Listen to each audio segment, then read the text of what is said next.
members of the Board of Trustees, Madam Chair, members of the faculty, parents, the class of 2015. You look good. As a matter of fact, you look beautiful, handsome, colorful. I must tell you that I'm delighted and so pleased to be here, to be joining you. Mr. President, I wish that I was so lucky, so blessed to have had an opportunity to attend a college like this college. It's a wonderful spirit here.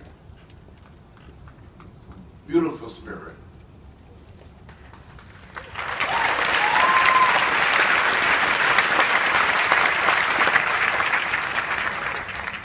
I must tell you that one of my most dependable, reliable, smart staff is a graduate of this college.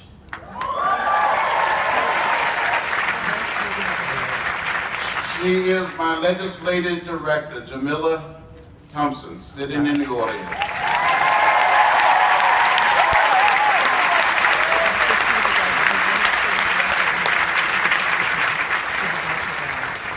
This is your day.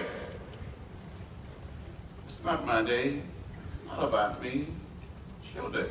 So I'm going to be very brief. Now, I didn't grow up in a big city like Baltimore, or New York, or Atlanta.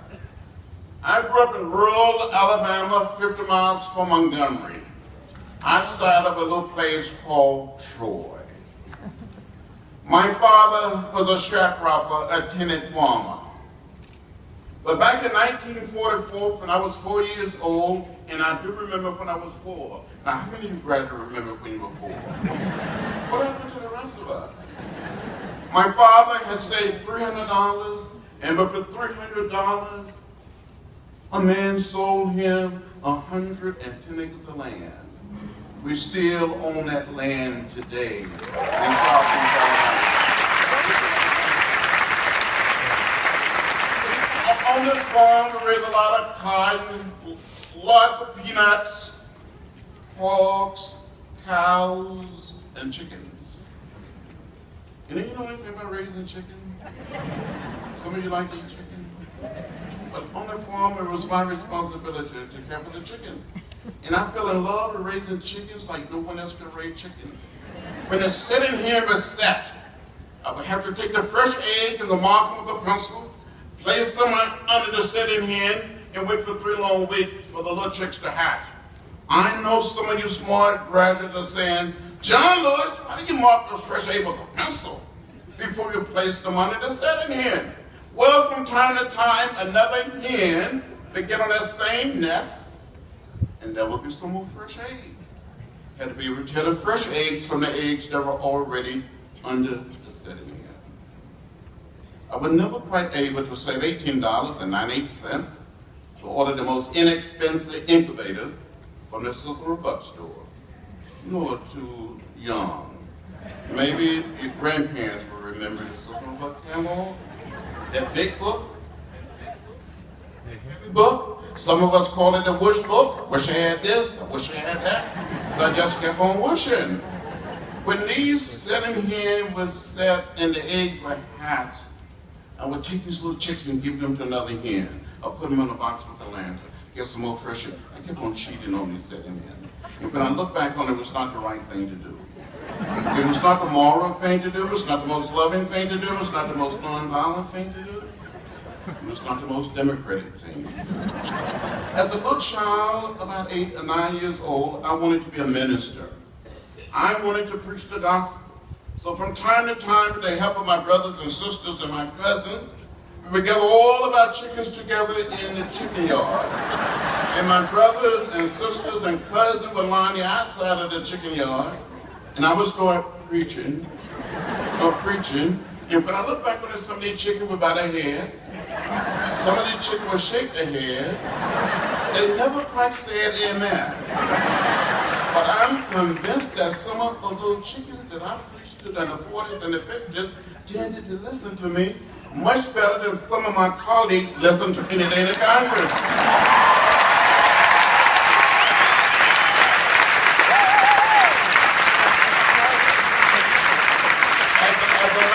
As a matter of fact, some of the little chicken were just a little more productive. At least what people say. But that's enough of that story. Remember, visit the little town of Troy. Visit Montgomery. Visit Tuskegee. I saw the signs that said white men, colored men, white women, colored women, white waiting, colored waiting. I would come home and ask my mother, my father, my grandparents, my great-grandparents, why? And they would say, that's the way it is. That's the way it is, boy. Don't get in the way, don't get in trouble. 15 years old in the 10th grade, I heard about Rosa Parks. Heard the words of Martin Luther King Jr. on our radio. The action of Rosa Parks, the words and leadership of Dr. Martin Luther King Jr. inspired me to find a way to get in the way. And I got in the way. I got in trouble, good trouble, necessary trouble.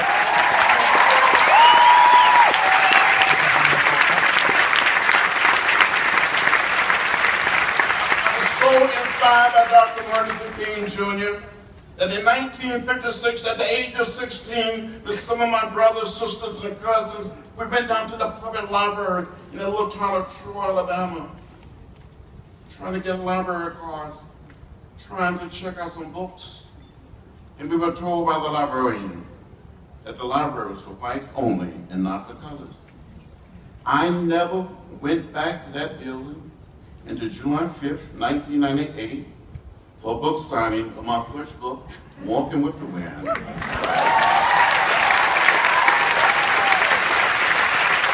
And many black and white citizens showed up. They had something to eat, something to drink, wonderful program, signed a lot of books. End of the program, they gave me a library card. Some may ask, how did you get involved in the civil rights movement? How did you meet Martin Luther King Jr. and Rosa Parks? When I finished high school in May of 1957, I wanted to attend a little college 10 miles from my home called Troy State College, now known as Troy University. Submitted my application, my high school transcript. Never heard a word from the college. So I wrote a letter to Dr. Martin Luther King Jr. I didn't tell my mother, my father, any of my sisters or brothers, any of my teachers. Dr. Martin Luther King Jr. wrote me back and sent me a round-trip Greyhound bus ticket and invited me to come to Montgomery to meet with him. I'd gone off to school to Nashville in the meantime. He heard that I was there, he got back in church and suggested that I come and see him. So in March of 1958, this time I'm 18 years old, during spring break, I made it to Montgomery, walked in to the pastor's study of the church, and Dr. King said, "Are you the boy from Troy? Are you John Lewis?" I said, "Dr. King, I'm John Robert Lewis." And he started calling me the boy from Troy. I continued to study in Nashville because my mother and my father were so afraid that we would lose the land, that our home would be bombed or burned. And it was in Nashville we studied the philosophy and the discipline of nonviolence. We studied the way of peace. We studied the teaching of Gandhi. We studied Thoreau and civil disobedience. We started sitting in at lunch counters, standing in at theaters. We started marching. We were beaten. We were arrested. We were jailed. I said to you, young graduates, the first time I got arrested, heard that I might be arrested, I wanted to have something new to wear to go to jail. I wanted to have a new suit. Had very little money. So I went down to a used men's store in downtown Nashville. I saw a suit. Asked the guy how much. You know how much it cost? $5. If I still had this suit today, I probably could sell it on eBay for much more. But the day that I was arrested, I felt free. I felt liberated. I felt like I crossed over. During the 60s, I was arrested 40 times. And since I've been in Congress, 5 more times.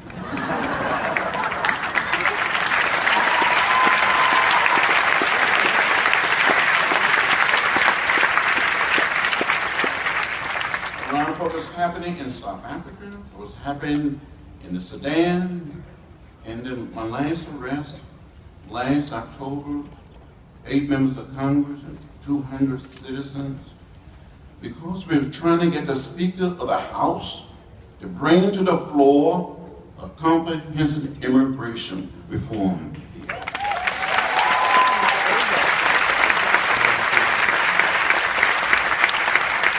So I said to you as graduates, when you see something that is not right, something that is not fair, that is not just, you have a moral obligation, a mission, and a mandate to stand up. And I know you've been standing up. To speak up. I know you've been speaking up. And speak out. And find a way to get in the way.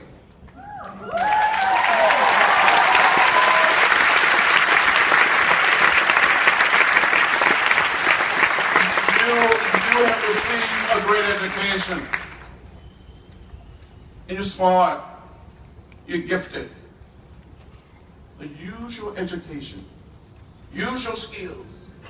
Use your talent to help create what Martin Luther King Jr. called the beloved community, where we can respect the dignity and the worth of every human being. It doesn't matter whether we're black or white, Latino, Asian American, or Native American. It doesn't matter whether we're straight or gay. We're one people, we're one family. We all live in the same house, not just the American house, but the world house. And we must look after each other.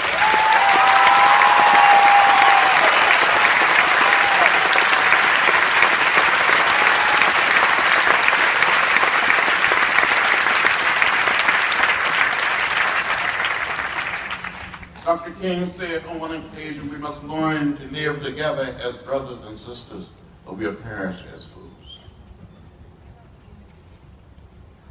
We hadn't heard of the internet during the 60s. We didn't have a website. We didn't even have a fax machine in the movement. We had the old mimeograph machine. We didn't have an iPhone.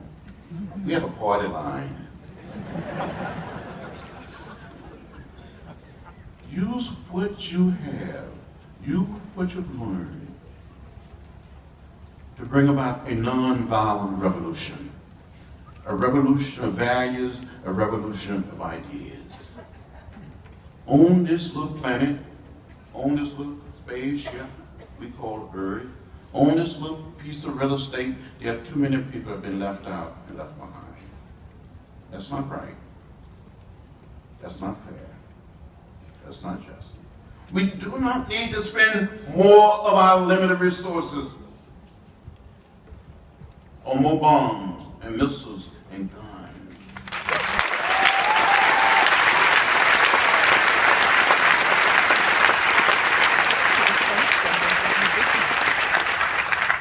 And it's possible, is it possible to come to that point where we can still be able to live in peace with our fellow human beings?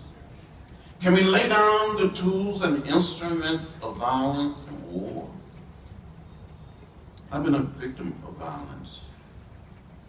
Just think, in 1961, when I was much younger, had all of my hair and a few pounds lighter, I went on something called a freedom ride. Back in 1961, black people and white people can be seated together on a Greyhound bus leaving Washington, D.C. traveling through Virginia. The same year that President Barack Obama was born, we were beaten. White freedom riders, African-American freedom riders. The first violence occurred in a little town called Rock Hill, South Carolina, where my seatmate, a young white gentleman, the two of us tried to enter a so-called white waiting room. We were attacked, beaten, and left lying in a pool of blood. The local police officials came up and wanted to know whether we wanted to press charges. We said no, we come with love. We believe in peace. We believe in the way of nonviolence. That was May 9th, 1961. In February 2013, one of the guys that had attacked us came to my office in Washington. He's in his 70s, with his son in his 40s. Came and said, Mr. Lewis, I'm one of the people that beat you and your seatmate. He said, I want to apologize. Will you forgive me? His son started crying. He started crying. I said, I accept your apology. I forgive you. They hugged me, hugged them back, and I started crying. We must teach people the way of peace, the way of love, the way of nonviolence. Can we be human and live like human beings and just get along? You must teach the world the way of peace, the way of love, the way of nonviolence. We all live in the same house. Go out there and do it. I know you will. I want to close. I'll be brief.